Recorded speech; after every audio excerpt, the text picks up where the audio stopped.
আচ্ছা বন্ধুরা, বিয়ের পর সবার প্রথম তোমরা কোথায় ঘুরতে গিয়েছিলে?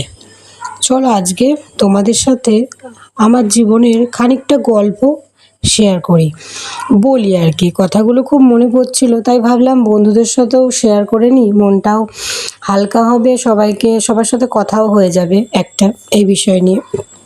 আমি জানো তো, বিয়ের পর প্রথম ঘুরতে গিয়েছিলাম পুরীধাম। পুরীতে গিয়েছিলাম।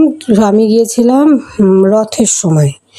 জানো তো বন্ধুরা, রথের সময় আমি পুরী গিয়েছিলাম। বিয়ের পর প্রথম ওটা আমার প্রথম ঘোরা, যেটা বলে সেটা হচ্ছে জয় জগন্নাথ, জগন্নাথ ধামে গিয়েছিলাম জগন্নাথকে দর্শন করতে। প্রথম বছর গিয়েই আমি পুরীর রথও টেনেছি, প্রথমবার গিয়ে আমি পুরীর রথও টেনেছি। তারপরে আবার জানো তো ওই নীলমাধবও দর্শন করেছি। তাই ওর বাবা বলে যে তোমার ভাগ্যটা তো খুবই ভালো, আমরা 2-3বার আসার পর এবার নীলমাধব দর্শন পেলাম, আর তুমি প্রথমবার এসে নীলমাধব দর্শন পেয়ে গেছো। আমি যে তাহলে আমার ভাগ্যটা হয়তো ভালো, প্রভুর কৃপা আছে। আমার বেশিবার জগন্নাথ ধাম যাওয়া হয়নি, পুরী ধাম যাওয়া হয়নি। দুবারই গেছি। প্রথমবার গেছি আর পরে বড় ছেলেকে নিয়ে গেছি।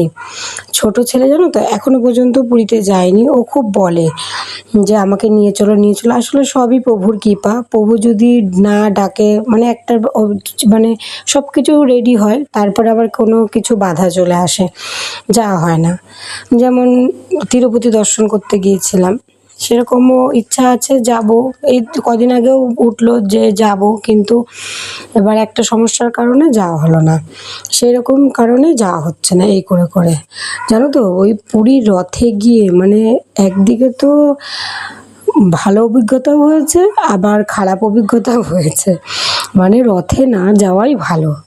যারা ভিড়কে ভীষণ ভয় পায়, আমি জানো তো ভিড়কে ভীষণ ভয় পাই। আর আমি গিয়েছিলাম পুরীতে রথে। সে কি বিভৎস ভিড়! তোমরা যারা দেখো তারা তো জানোই, আর যারা গিয়েছো এতটা পরিমাণ ভিড়। হ্যাঁ, দড়ি টেনেছি তার মধ্যেও, কিন্তু আমার শরীর খারাপ হয়ে গেছিলো। এদিকে আমার শাশুড়ি মাও গিয়েছিল, শাশুড়ি মা আমাকে ধরেছিল এই হাতে, এদিকে ওর বাবা, আমি মাঝখানে ছিলাম। এতটা ভিড়, দড়ি টানবো কি চিঁড়ে চ্যাপ্টা হয়ে যাওয়ার মতো অবস্থা। সেগুলোই ভাবছিলাম, জানো তো ভাবতে ভাবতে তখন বলছি যে এগুলো আমার বন্ধুদের সাথে শেয়ার করি। জানি না তোমাদের আমার কথাগুলো ভালো লাগবে কিনা, কিন্তু আমার খুব মনে হচ্ছিল আজকে, তাই তোমাদের সাথে কথাগুলো না আমি শেয়ার করে ফেললাম। আচ্ছা, তোমরা বিয়ের পরে কোথায় প্রথম ঘুরতে গিয়েছিলে? যদি কেউ ভিডিওটা পুরো দেখে থাকো তাহলে কিন্তু অবশ্যই কমেন্ট করবে, আমারও জানা হবে। তারপরে জানো তো কী হয়েছিল, দিয়ে প্রথমে যাচ্ছি, ধরো প্রচুর ভিড়। তারপরে আমার হাতে ব্যাগ ছিল, ক্যামেরা নিয়ে গেছিলো ওর বাবা, ক্যামেরার ব্যাগ ছিল, সেটা একটা চোর পেছন দিক থেকে টানছে। আমি তো জোরে ধরে আছি, কারণ আমাকে ওর বাবা বলেছিল তুমি কিন্তু ক্যামেরাটা ভালোভাবে ধরবে, তোমাকে মাঝখানে নিচ্ছি যাতে দেখবে এখানে কিন্তু চুরি হয়, চুরি না হয়।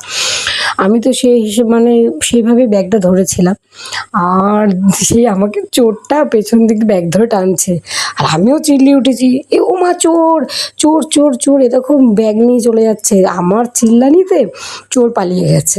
সেই একটা অভিজ্ঞতা। তার কিছুক্ষণ পরেই দড়ি তো টেনেছি কোনো রকমে, বাবার জগন্নাথের নাম করে দড়ি আমি টেনেছি। তারপরেই এতটা ভিড়ে চাপা পড়ে আমার সে চোখ মুখ কপালে উঠে যাওয়ার মতো অবস্থা।